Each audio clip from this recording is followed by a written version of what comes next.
Adiala jail میں بانی P T I سے فیملی کی ملاقات کا دن۔ بانی پی ٹی آئی کی بہنیں اڈیالہ جیل کے باہر موجود۔ بانی پی ٹی آئی کی بہنوں اور کارکنوں کو فیکٹری ناکہ پر روک لیا گیا۔ میڈیا سے گفتگو میں علیمہ خان بولی کہ بانی پی ٹی آئی 2.5 سال سے جیل میں بند ہیں۔ حکومت جواب دے کہ بانی کی فیملی کو ملاقات کیوں نہیں کرنے دیتے۔ ہم کوئی غیر قانونی اور غیر آئینی کام نہیں کر رہے۔ احتجاج کے علاوہ ہمارے پاس کوئی راستہ نہیں۔ اگر ہماری بانی سے ملاقات نہ کرائی گئی تو ہم یہاں بیٹھے رہیں گے۔ سلمان اکرم راجہ بولے کہ دہشت گردی آئے روز بڑھ رہی ہے۔ ضم اصلاح کے لوگوں سے کیے وعدے پورے نہیں ہوئے۔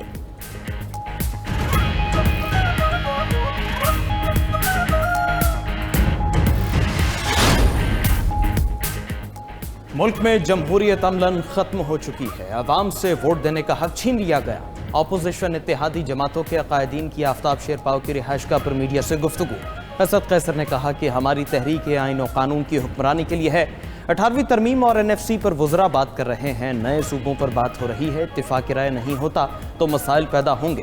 آفتاب شیرپاؤ کو قومی کانفرنس میں شرکت کی دعوت دی ہے۔ ہم چاہتے ہیں کہ جمہوریت کے حالات پر بحث کی جائے۔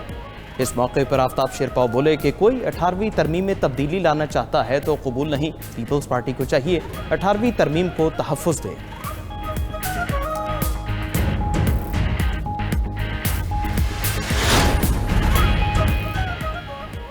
وفاقی حکومت نے 11ویں NFC ایوارڈ کے لیے 8 کمیٹیاں قائم کر دیں۔ NFC سے متعلق مختلف امور پر ورکنگ گروپس تشکیل۔ صوبائی دائرہ اختیار کے اخراجات پر سفارشات کے لیے ایک ورکنگ گروپ تشکیل دیا گیا۔ دائرہ اختیار سے متعلق ورکنگ گروپ کی سربراہی وزیر خزانہ پنجاب کریں گے۔ مرکز اور صوبوں میں وسائل کی تقسیم کے تناسب پر بھی ورکنگ گروپ قائم۔ ٹیکس ٹو GDP کے لیے ورکنگ گروپ وزیر خزانہ خیبر پختونخوا کی سربراہی میں کام کرے گا۔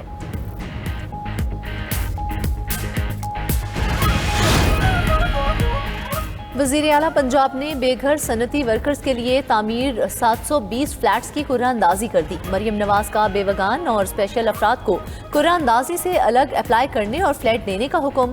صنعتی ورکرز کے لیے مزید 1872 فلیٹس آئندہ 18 ماہ میں مکمل ہوں گے۔ وزیر اعلیٰ مریم نواز کی شیخوپورہ میں 700 ورکرز کے لیے ہاسٹل 3 ماہ میں مکمل کرنے کی ہدایت۔ اسپیشل صنعتی ورکرز کی آسانی اور تحفظ کے لیے گراؤنڈ فلور پر فلیٹس دینے کا حکم۔ مریم نواز نے ندیم طاہر نامی صنعتی ورکر کو فون کر کے مبارکباد دی۔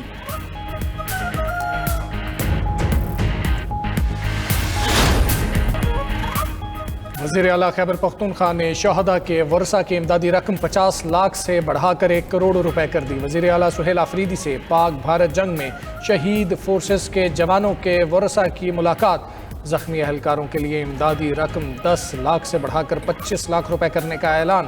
کہا کہ خیبر پختونخوا حکومت شہداء کے اہل خانہ کے شانہ بشانہ ہے۔ شہداء ہمارا فخر ہے۔ حکومت ان کے ورثاء کا خیال رکھے گی۔ خیبر پختونخوا کے عوام کی قربانیاں ملک و قوم کی سلامتی کی ضمانت ہیں۔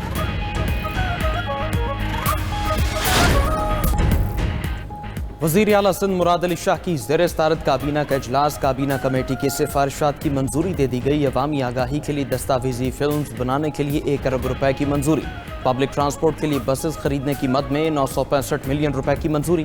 وزیر اعلیٰ نے ملیر میں واٹر سپلائی اسکیم کے لیے 103.9 ملین روپے کی منظوری دے دی۔ کہا کہ اسلام کوٹ سے چھوڑ کر 105 کلومیٹر طویل ریلوے لائن بچھائی جائے گی۔ بن قاسم تا پورٹ قاسم تک 9 kilometre double track railway line تعمیر کی جا رہی ہے۔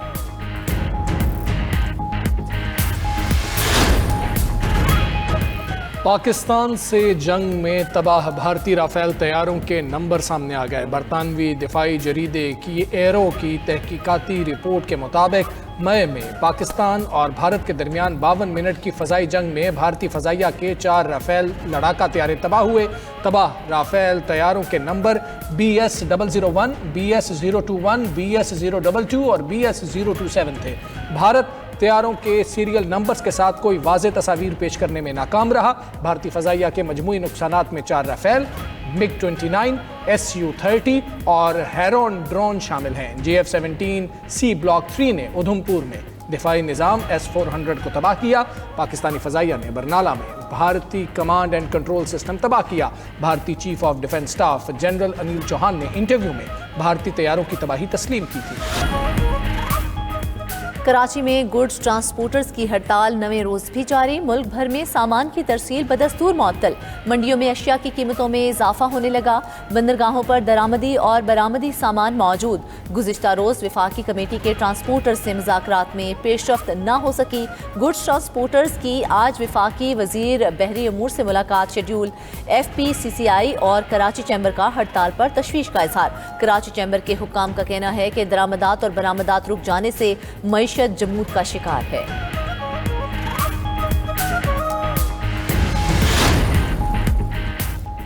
خیبر پختونخوا میں بھنگ کی کاشت کو قانونی حیثیت دینے پر غور، D G excise Abdul Halim Khan کی زیر صدارت اجلاس، بھنگ کی کاشت پر ایکسائز ڈیوٹی اور لائسنس فیس عائد کرنے کی تجویز۔ اجلاس میں ذیلی کمیٹی کے ممبران کا مختلف ریٹس، لائسنس کے اجرا اور مدت پر اتفاق۔ ادویات میں استعمال کے لیے 5 ایکڑ رقبے پر بھنگ کی کاشت کی فیس 6 لاکھ روپے کرنے کی تجویز۔ دستاویز میں بھنگ کی کاشت اور ترسیل پر ایکسائز ڈیوٹی ختم کرنے کی سفارش۔ لائسنس کے لیے دستاویزات کو حتمی شکل دینے کے لیے ورکنگ گروپ قائم۔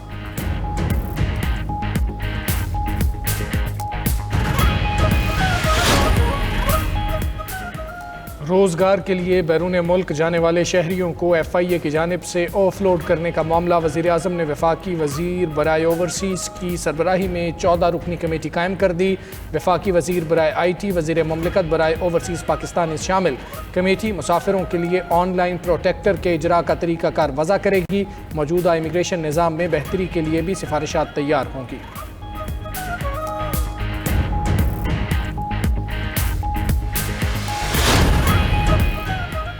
ڈگری تنازعہ کیس میں اسلام آباد ہائی کورٹ نے جسٹس جہانگیری کے 2 اعتراضات مسترد کر دیے۔ 2 رکنی بینچ کا جسٹس جہانگیری کو درخواست کا ریکارڈ فراہم کرنے کا حکم۔ جسٹس طارق جہانگیری کا سنگل بینچ کی بجائے 2 رکنی بینچ کی تشکیل سے متعلق اعتراض مسترد۔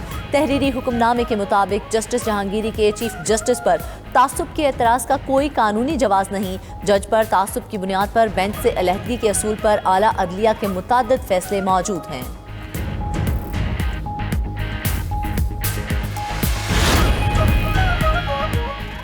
سابق وزیر اعلیٰ پنجاب میاں منظور احمد وٹو طویل علالت کے بعد انتقال کر گئے۔ نماز جنازہ آبائی علاقے حویلی لکھا میں کل ادا کی جائے گی۔ منظور احمد وٹو اسپیکر پنجاب اسمبلی اور وفاقی وزیر بھی رہے۔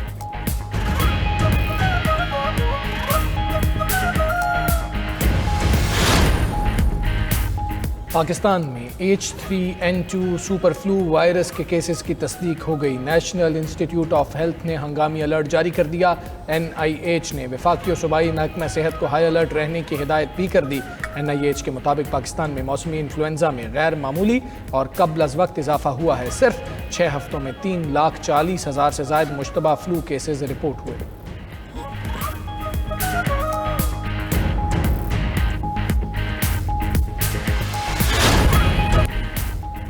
امریکی فوج کی کارروائی بین الاقوامی سمندر میں مزید 3 کشتیوں کو تباہ کر دیا۔ 8 منشیات سمگلر ہلاک۔ امریکی انٹیلیجنس کے مطابق کشتیاں مشرقی بحر الکاہل میں منشیات سمگلنگ میں مصروف تھیں۔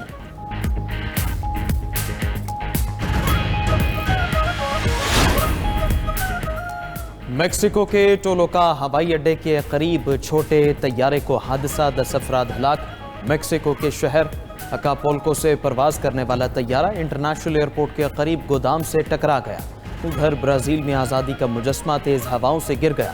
ویڈیو میں دیو قامت مجسمے کو زمین پر گرتے دیکھا جا سکتا ہے۔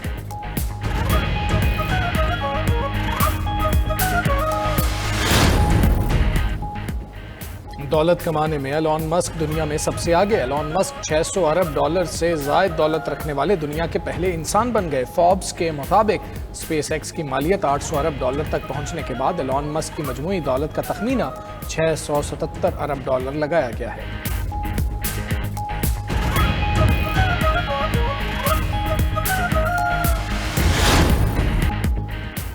سعودی عرب اور UAE کا فیفا عرب فٹبال کپ میں سفر تمام۔ مراکش نے سیمی فائنل میں متحدہ عرب امارات کو 3 گولز سے ہرا دیا۔ اردن نے میزبان سعودی عرب کو 1-0 سے ہرا کر فائنل میں جگہ بنا لی۔ فائنل میں اردن اور مراکش مد مقابل ہوں گے۔